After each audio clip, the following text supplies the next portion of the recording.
Hey guys, this is going to be my April wrap-up. I tried to film this a couple days ago, and even though, again, it was like way less than 10 minutes, it was maybe only 5, for some reason it was like, I don't want to upload, so yeah, I'm having to redo this.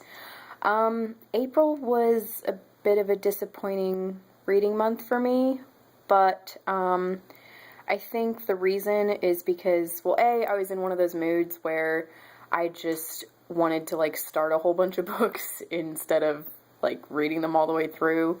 Like, do you guys ever get in those moods where you pick something up, read 50 pages of it, and then put it aside, pick up another one, 50 pages? Yeah, that was my month. And also, I think I showed you guys a couple videos ago that I did a library haul, and I was very excited about reading all of these books, and I definitely thought I was going to read them all in in April.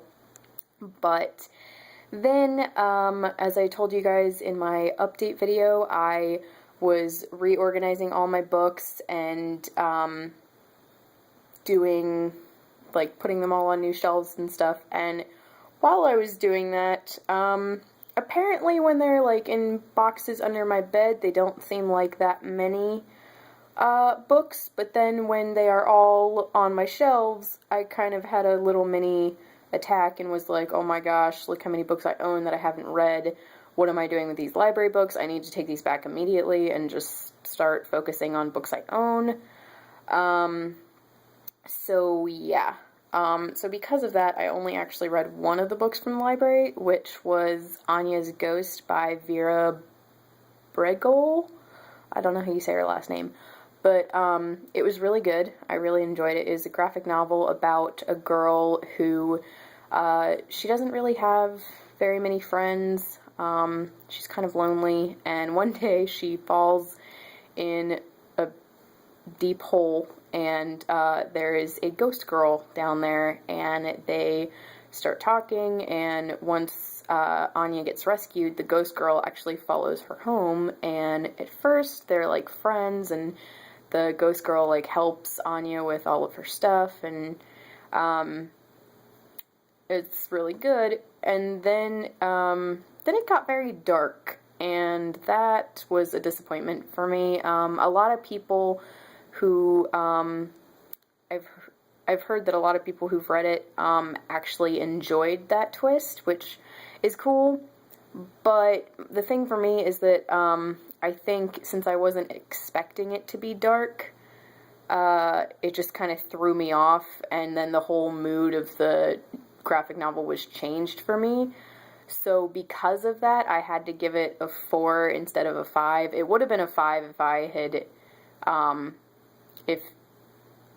had enjoyed that, but yeah, the writing was great, and the illustrations were gorgeous, so I really liked both of those, but where the story went was kind of not my thing. And then I also read The Geography of You and Me by Jennifer E. Smith. That was so good. 5 out of 5. It was excellent. It's about these two teenagers who live in the same apartment building. And, well, actually, like, Owen's dad is the superintendent of the apartment, so he lives in the basement, and, oh, I can't remember the girl's name, dang it. But anyway, she lives on, like, the 16th floor, and her family's, like, kind of loaded. And anyway, they get trapped in an elevator together during a blackout and start talking, and then when they are rescued, the blackout is still going on, and, oh, this is set in New York City, by the way, and they are like, oh my gosh, it's a blackout in New York City, let's go have fun. So they spend the rest of the night, like, walking around the city and watching the people, because it's completely crazy since the blackout's all over. And they just, like, form this bond, and then they find out that they're both moving for different reasons. So they start writing postcards to each other from where they moved to, and it's very cute. Like, I love their interaction when they're together. I loved their interaction through the letters and the postcards. It was really good, and I loved the travel part. Like, that's what originally drew me to this book, was the idea that they were just going all over all these places. And my favorite part, actually, is the girl is a avid reader in the book, and she starts doing this thing where she reads a book, like she matches the book that she's reading based on where she is. So when she's lived in New York City her whole life, she has this tattered copy of Catcher in the Rye by J.D. Salinger that she just loves and has reread multiple times.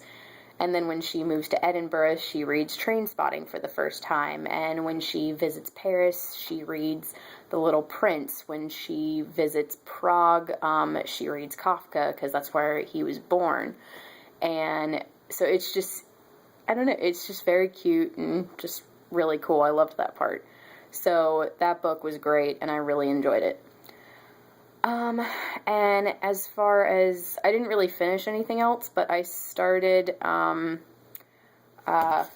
this beautiful thing right here, Game of Thrones. I'm about 50 pages in, and okay, the thing was, I was not going to start these books until the summer, and then I saw a YouTube video, that was like period drama couples, and they had slipped, Dany and Drogo in there, and I was like, I mean, this isn't a fantasy world, and you mixed it in with, like, all these Jane Austen things, but okay. But yeah, so I saw a bit of their story in the YouTube video, and I was like, oh my gosh, I have to watch this right now. So I couldn't even wait to start this. I just marathoned this whole thing. Frickin' loved it. Like, I have it on in the background right now, but you guys can't see it. But anyway, yeah, so I loved it, and then I started the book, and I'm only 50 pages in right now, but I'm really, really enjoying it, like, a lot, and, I don't have a May TBR. I'm not going to do one, but what my hope is to finish this and also get to books 2 and 3, if possible, so that I can catch up with the show, because I already bought season 2, but I don't want to start season 2 until after I've finished the second book. So I'm just gonna, like, keep rewatching season 1 to kind of help me wait to watch season 2. I don't know. But yeah, so this is really great. And I also started Jane Eyre by Charlotte Bronte, that I am 150 pages into and really enjoying it. So I'm also going to try to finish that one this month.